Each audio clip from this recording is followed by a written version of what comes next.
In this second segment, following the introduction on the 1970s, I want to talk about American foreign policy. It may seem a bit of an odd place to start, but I think it establishes a foundation on which we can build as we examine the 1970s and try to ferret out these conflicts and struggles that I think define the decade and set the tone for issues that are going to be coming down the road for the United States. So let's start with foreign policy then. And the key foreign policy question remained in the early 1970s during the Nixon administration, remained Vietnam. One of the key players in this question of Vietnam, and ultimately in other questions, global questions that the United States would face, would be a gentleman named Henry Kissinger. Kissinger was actually born in Germany and nationalized as a U.S. citizen in 1943. He went on to serve in the United States military, he served in the Army, and then got an education and became a Harvard professor, dealing primarily with international affairs before he was tapped to serve in the Nixon administration. First, early in the administration through 1973, as an advisor of national security affairs, and then later, from 73 to 77, Henry Kissinger would serve as Secretary of State, both for Richard Nixon and then for Gerald Ford during his brief presidency. Well, on the issue of Vietnam, and Henry Kissinger will play a role here, on the issue of Vietnam, the place to start is with the election of 68, because Richard Nixon had made a promise that he would get the United States out of Vietnam. In fact, had gone so far as to suggest that he had a plan which he wouldn't reveal. I think it's highly doubtful that he really had much of a plan, certainly as things played out. But if there were a plan, it probably it was built upon the idea that we would gradually turn the war over to the South Vietnamese. We would continue material support and advising, but by and large, the United States would find a way to extricate itself from what had become a quagmire in Southeast Asia. In the fall of 1969, after assuming the presidency, Richard Nixon begins the pullout of U.S. troops. He calls for and actually oversees the pullout of approximately 60,000 U.S. troops from Vietnam. That's the first increment to come. Now, this is a sort of high tide of U.S. involvement, direct involvement in South Vietnam. And we have approximately, over 500,000 soldiers in country in Vietnam in 1969. So that's sort of the standard, and Nixon begins the drawdown. And by the fall of 1972, we've gone from about 500,000 soldiers active in Vietnam down to about 60,000.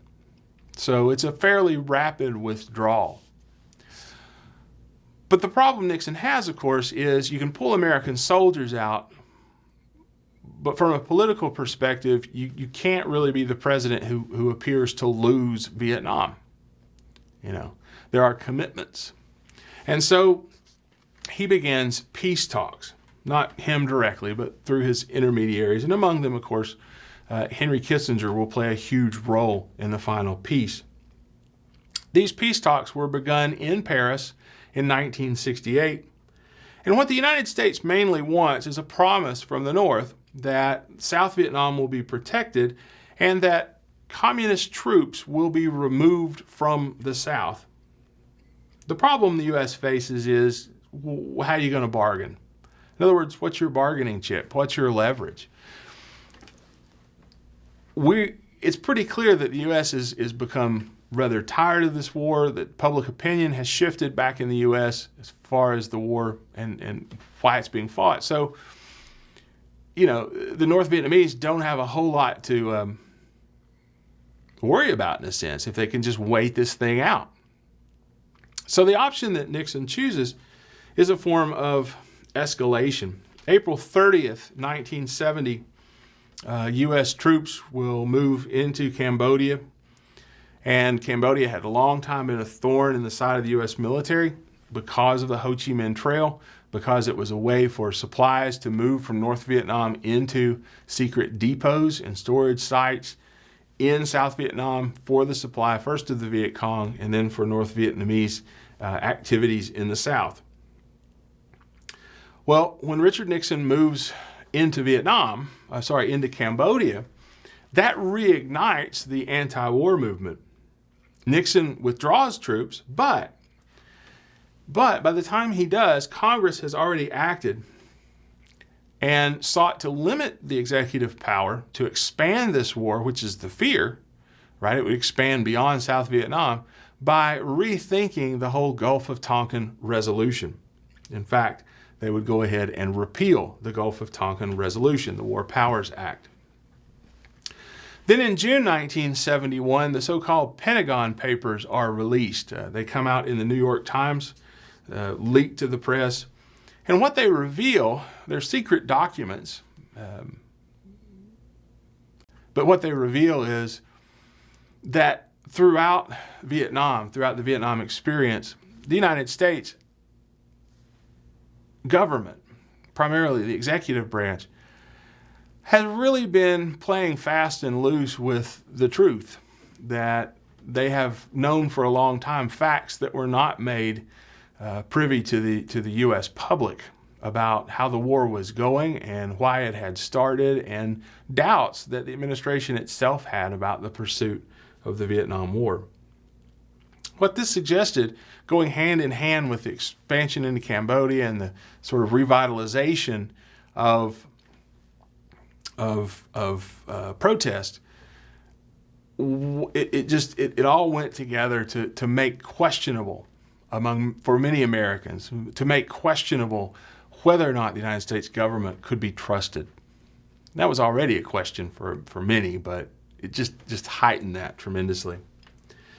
In April of 1972, as negotiations continue, Richard Nixon drops his demand that North Vietnamese troops be removed from the South before the United States will withdraw. That had always been part of the deal. December 17th through December the 30th, to try and push things along, Richard Nixon will employ bombing, sort of like the 12 days of bombing. Major cities of North Vietnam, which had been bombed before, would be bombed again. And it was a massive campaign involving America's, those huge B-52 bombers. The thing is, U.S. losses were substantial. In this period, 12 days, the United States lost approximately 15. I believe it was 15 B-52s. And in the entire war before, only one had been lost. January 27th, 1973, the United States signs an agreement ending the war. The agreement called for an immediate ceasefire, a return of American prisoners, but North Vietnamese troops remained in the South, and there was no promise made by North Vietnam to halt any efforts halt its efforts to reunify Vietnam, North and South.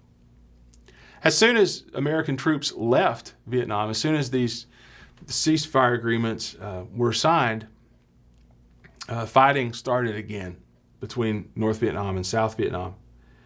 The United States continued to bomb in a limited fashion until 1973. But as we'll see, South Vietnam will fall in 1975. And you could argue that the United States got out with honor, but in another sense, a very real sense, the United States, Richard Nixon had found a way out that left South Vietnam to its own devices. And that made a lot of Americans wonder if, in the end, the United States had failed to hold off communist aggression in South Vietnam, how powerful was the U.S.? What else could the U.S. not accomplish? What else might end up being a failure?